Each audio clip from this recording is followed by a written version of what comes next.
Hello po mga kababayan, si Dante Maravillas. Breaking news ngayon, si Congress Mio Kiko Barsaga suspended. Ayan o.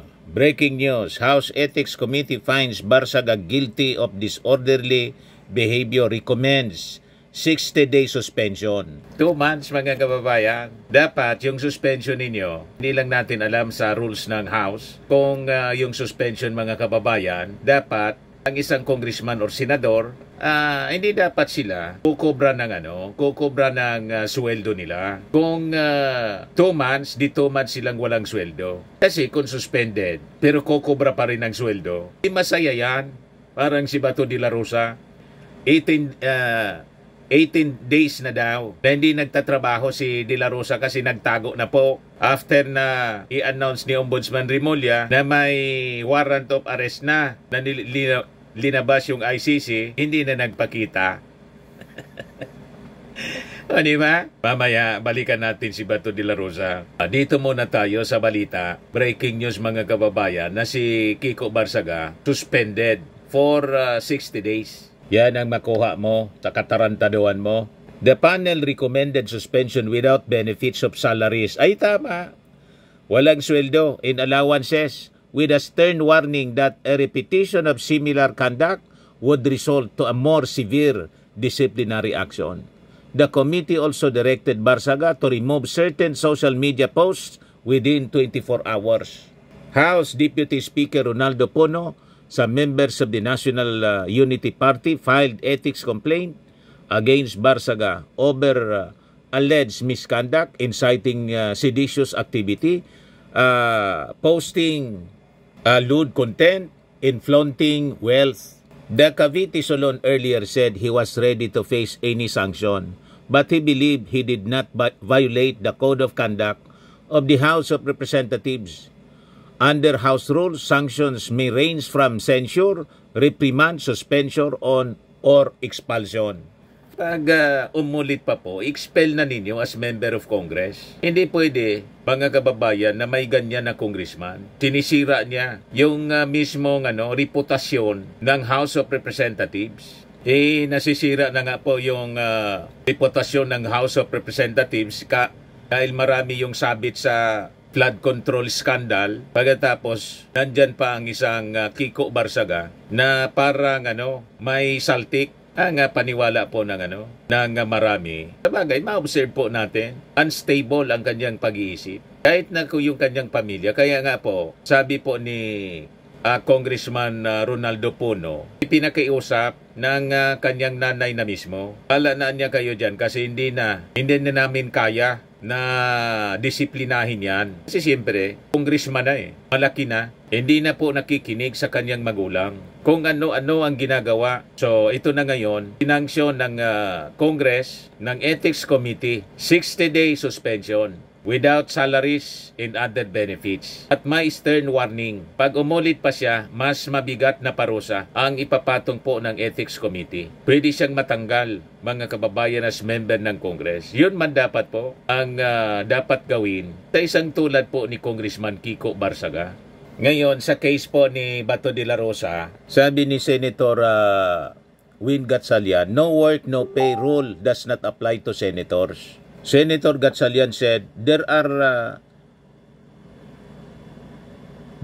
currently no rules preventing senators from receiving their salaries despite continued absences. So that is very, very unfair sa ating mga taxpayers. So ano pang hinihintay ninyo? Mag-draft na kayo ng panibagong rules diyan sa Senado. Na pag ang isang senador may kaso, tulad nito kay Bato de la Rosa, may kaso sa ICC, at ang sabi, ilabas na yung warrant of arrest, biglang nagtago mga kababayan, hindi na nagtatrabaho, hindi na nag-attend ng sesyon ng Senado. So dapat may rules kayo in place. Ito na yung tamang panahon na pag-isipan ninyo. Kasi loging-logi ang ating mga mamamayang Pilipino. Magsisweldo ng isang senador, hindi man nga siya senador ng Pilipinas, kundi senador ni Digong. Napakalinaw na ang pinagdilingkuran niya si Digong. Loyal kay Digong, pero nang may pagkakataon na siya na makasama si Digong. Ayun, nagtago. Imbes na matuwa siya, mag-voluntary surrender na lang siya sa Interpol. Ayun, hindi na po makita. Di ba po? Luging-lugi yung ating mga mamamayang Filipino kay Bato de la Rosa. In other senators na malamang sa malamang before December po may mga senador na. Ito yung tinatawag na mga big fish na makukulong tulad na naging promise ng ating Pangulong Bongbong Marcos. Pero going back dito muna kay mamaya pag-usapan natin yon. Sa kaso ni Bato de la Rosa, importante mag-draft na kayo ng panibagong rules dyan sa Senado. Kasi sigurado, maraming mga senador ang hindi na makaka-attend ng sesyon. 2 senador, sabit mga kababayan dito sa ICC, yun ang usap-usapan mga kababayan.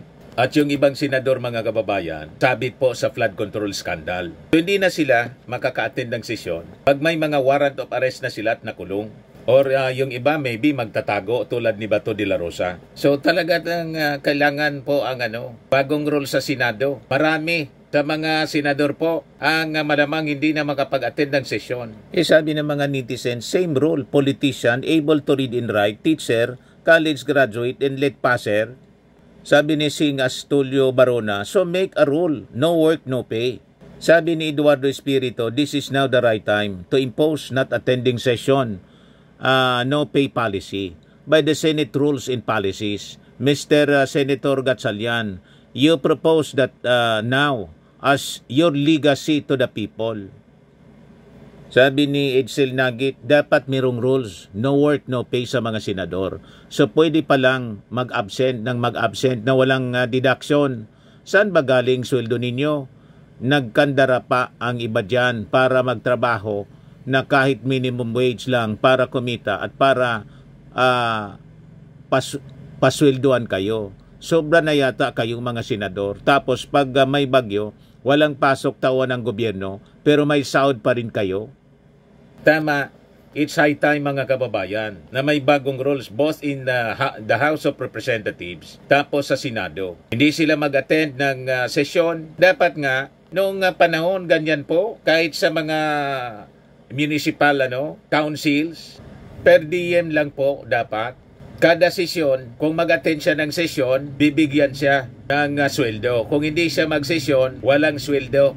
And all the benefits dapat may deduction. Hanggang nakakita, hindi man nag-report sa sesyon. May alam kayong congressman from Davao, hindi man nagsisesyon. Pero sigang sweldo po, mga kababayan, at tumabo pa sa pork barrel. 51 billion yung pork barrel nung presidente pa yung kanyang tatay. You see, loging-logi yung ating mga mamamayang Filipino. Ito naman si Bato, hindi na nagpapakita. Pero magsisweldo pa siya kasi wala sa rules nila. Iba po mga kababayan, panahon na gumawa kayo ng rules para patas po. At pag hindi na nag-report si Bato for several months, dapat may rules kayo dyan, expulsion, i-terminate na ninyo ang pagiging senador niya. Tama po mga kababayan? Kasi ito, sabi ni Secretary Dave Gomez, Presidential Communications Secretary, bago magpasko, mas marami pa ang makukulong, kasama na dyan yung tinatawag nilang big fish.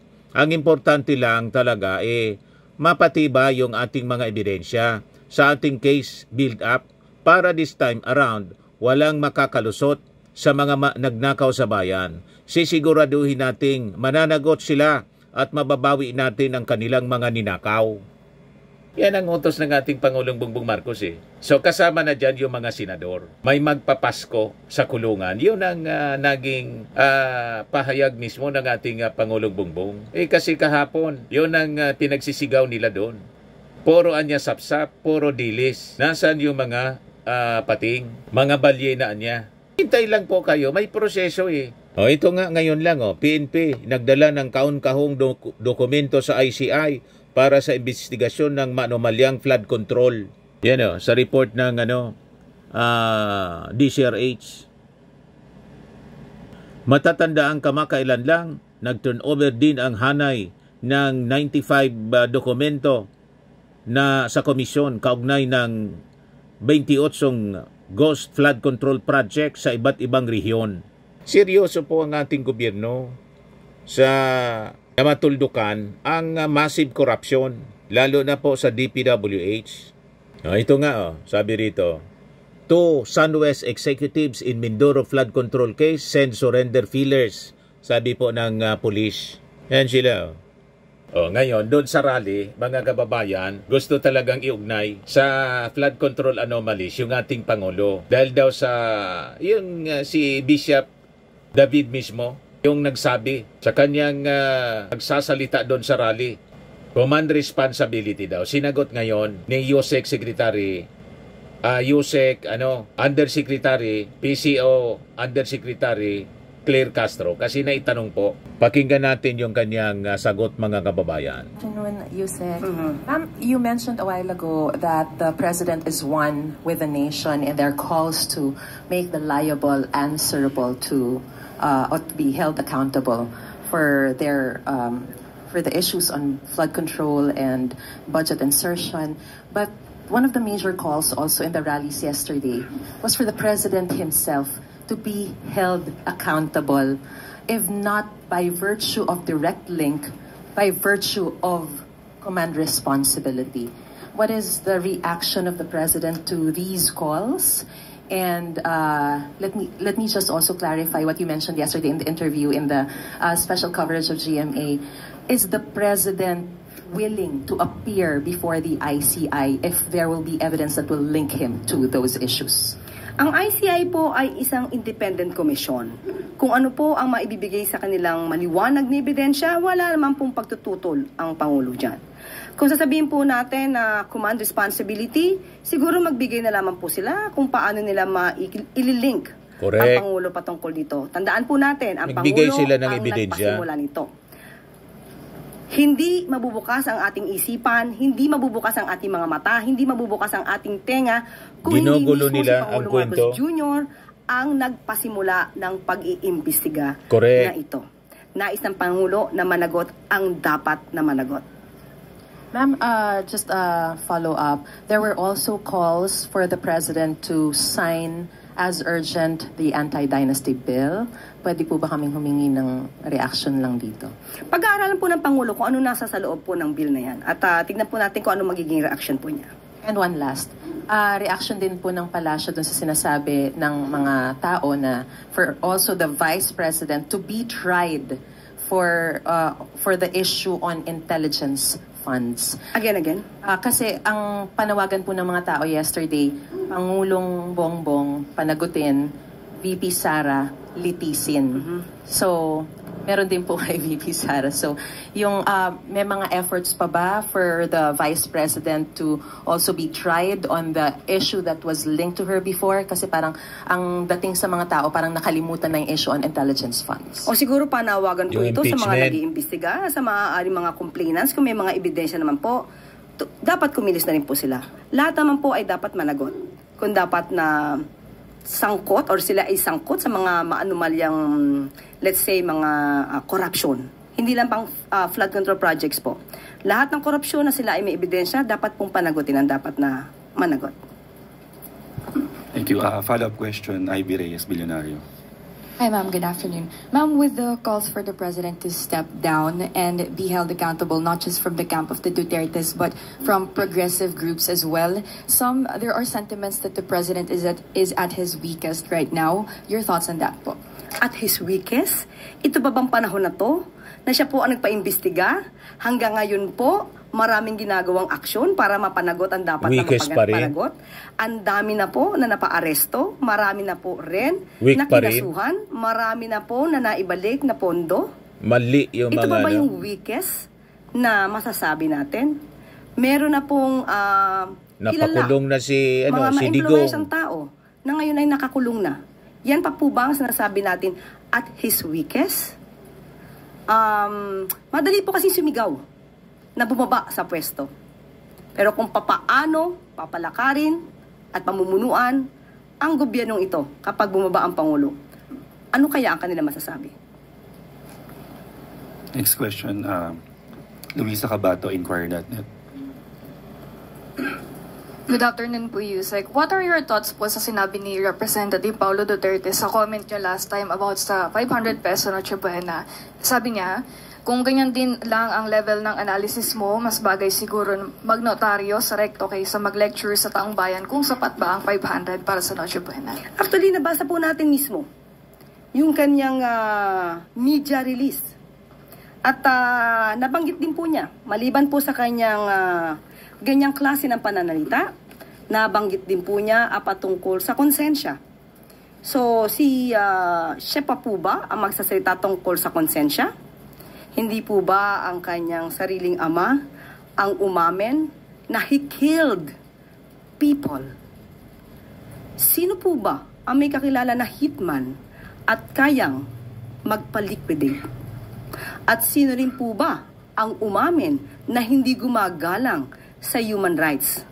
Now, are we talking about conscience? At patungkol sa sinabi rin po niyang korupsyon, hindi po ba ang sarili niya ring ama ang siyang umamin na siya ay korap? So, sino kaya ang nakinabang sa korupsyong inamin ng sarili niyang ama? Tandaan po natin, ang Pangulo. Ang nais ng Pangulo ay maiangat ang buhay ng bawat Pilipino. Nandiyan po ang mga programa ng Pangulo, ang mga kadiwa centers, kadiwa ng Pangulo, 20 pesos kada kilo na bigas, walang gutom program at iba pa. So alam natin, hindi lamang sa halaga ng 500 nagwawakas ang gusto ng Pangulo para maiangat ang buhay ng Pilipino. Ang pinag-uusapan nila lamang yun po sa 500 500 pesos na Noche Buena. Kung kaya. Sa mga mahirap, pwede na yan. Katulad po ni Steve Kua ng Philippine Amalgamated Supermarkets Association Incorporated ay nagsabi.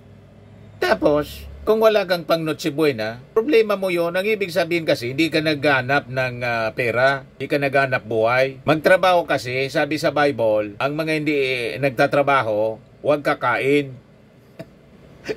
Di ba po? Kami nga noon.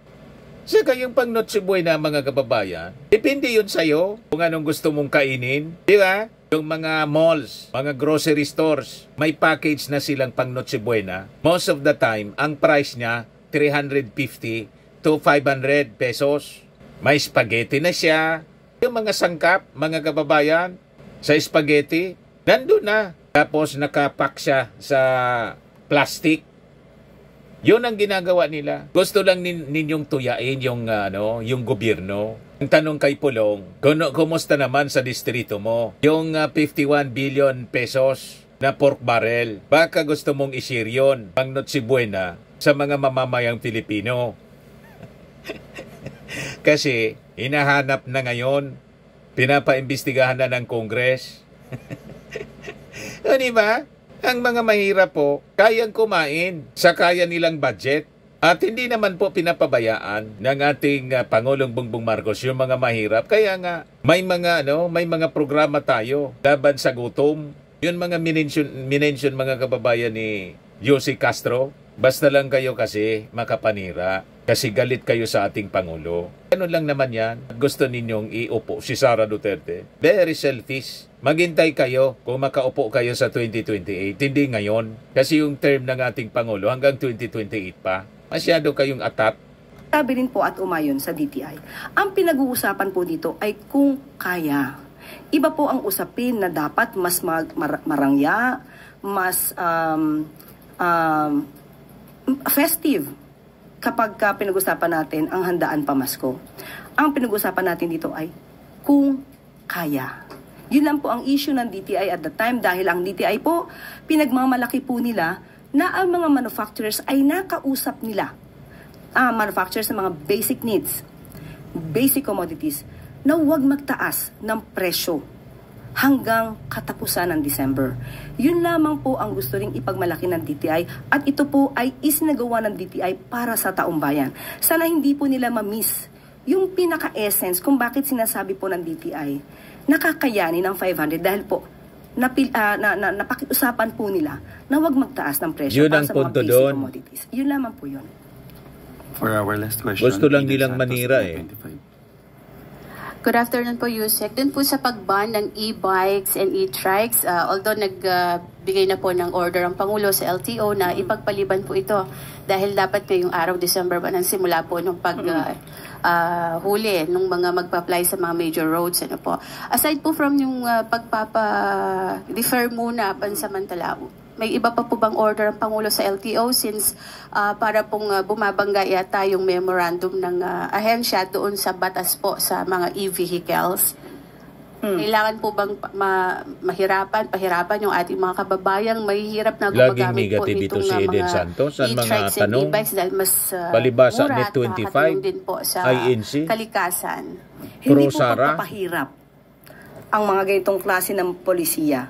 Ito po ay para sa kasiguruhan ng safety Pahirapan ng gumagamit ng e-bikes, safety sa mga kababayan natin, at tandaan po natin, motorized vehicle po ito. At may batas din po tayo na dapat sinusunod.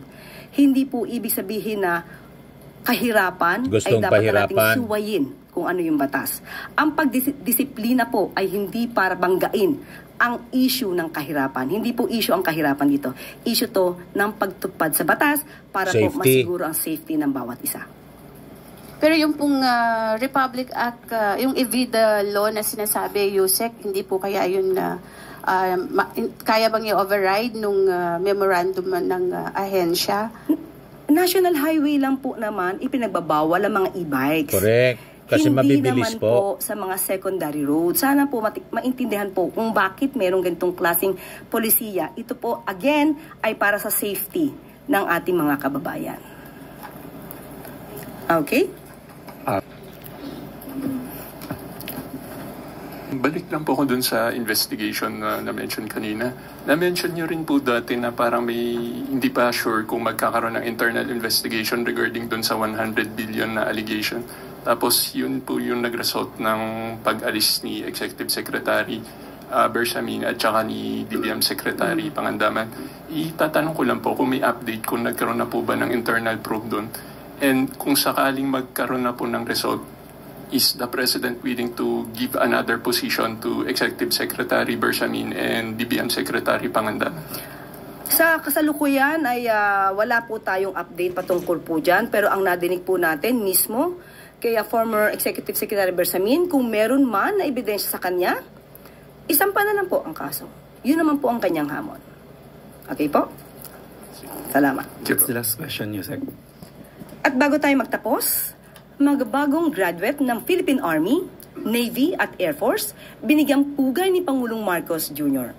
Malugod na binati ni Pangulong Ferdinand R. Marcos Jr. ang mga nagsipagtapos na kadete ng Philippine Army, Philippine Navy at Philippine Air Force sa katatapos lang na joint graduation ceremony kanina sa Philippine Air Force Gymnasium sa Pasay City. Ayon kay Pangulong Marcos Jr., malaking karangalan at pagsubok ang naghihintay sa mga bagong graduate buhat ng responsibilidad na nakapatong sa kanilang mga balikat. Hinimok ng Pangulo ang mga bagong opisyal ng Philippine Army Class Bumanawag, Philippine Navy Class Sagmaraya at Philippine Air Force Class Kahimdalian na panatalihin ang masidhi at tapat na paninilbihan sa sambayanan. Madiin naman na ang naging panawagan ni Pangulong Marcos Jr. sa mga bagong graduate. Patuloy na itaguyod ang ating karapatan sa West Philippine Sea at patatagin ang ating soberenya sa gitna ng mga kasalukuyang hamon. Hinikayat rin ng Pangulo ang mga bagong full-fledged officers na maging mabuting ehemplo ng kagitingan at katapangan sa lahat ng oras, sa panahon man ng kapayapaan o matinding pangangailangan ng taumbayan. Bilang tagubilin, hinimok ni Pangulong Marcos Jr. ang mga nagsipagtapos na piliin lagi ang tama, piliin lagi ang bayan, at piliin lagi ang katapatan at kapayapaan. Congratulations to the graduates of the Philippine Army Class Bumanawag, the Philippine Navy Class Sagmaraya, and the Philippine Air Force Class Kahimdalian on this very well-deserved achievement. Today marks a new chapter in your lives as officers of the Armed Forces of the Philippines. After months of training, discipline, and sacrifice, you now assume the responsibility of defending our country and serving our people. As you take your oaths and wear your insignias, carry with you the pride of your families and the hope of the motherland. Tandaan ninyo na ang inyong tagumpay ay tagumpay ng bawat Pilipino na umaasang ligtas, payapa at maunlad ang ating bansa.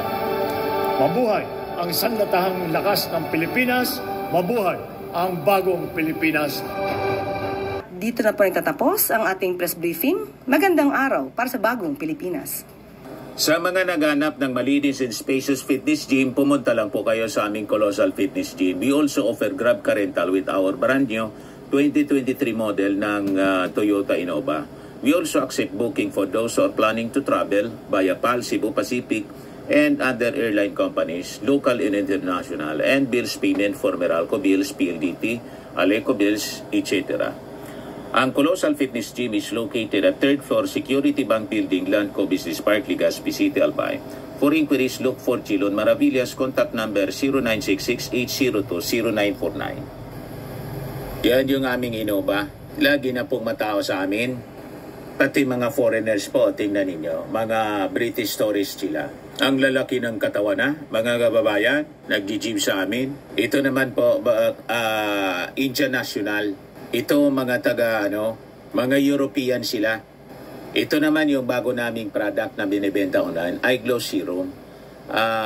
Whitening po siya galing sa South Korea.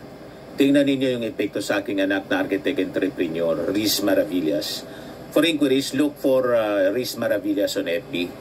Ito naman po, yung Firmax Firming and Lifting Cream, pinapahid sa mga pulses and other affected area. Mainam po ito sa mga pains at paninigas ng mga kasuan. Ito po, Automax Radiant Serum. Sa mukha naman yung application. Anti-aging po siya. You will look 10 years younger than your age. Ito naman po yung bagong product naming binibenta online. I am Worldwide Amazing Pure Organic Barley Powdered Drink Mix from Australia. Endorsed by Cancer Survivor and Patient Maritone Fernandez. Mainam po ito sa mga cancer patients at for cancer prevention na rin po.